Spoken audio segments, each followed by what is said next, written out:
How to avoid Windows cannot open the required file d:/sources/install.vim when installing Windows 10 from USB drive. I downloaded the Windows 10 version 1909 ISO and created USB installation media on macOS using unit button. On the Windows target machine, the installation program started properly. It asked about my location, keyboard, and so on.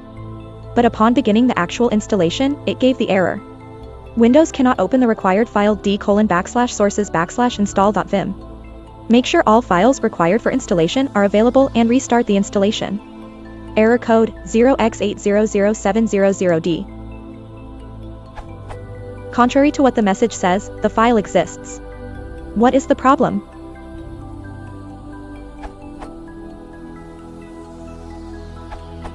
In older versions of Windows 10, Install.wim was smaller than the FAT32 file system 4GB maximum file size.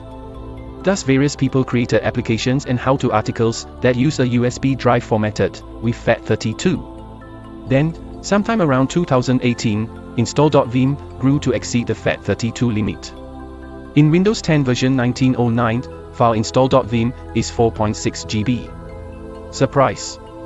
Even if Install.wim is present, it is truncated to 4 GB and therefore invalid.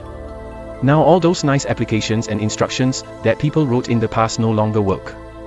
The NTFS and exFAT file systems can handle large files. If you are lucky, your BIOS might support NTFS, but the UEFI standard mandates only FAT16 and FAT32.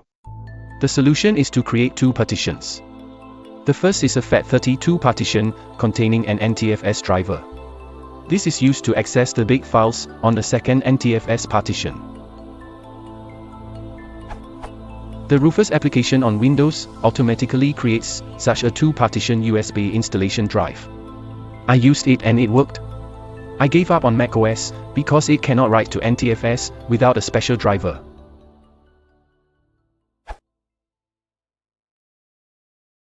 If you want to support the channel, please consider liking and subscribing.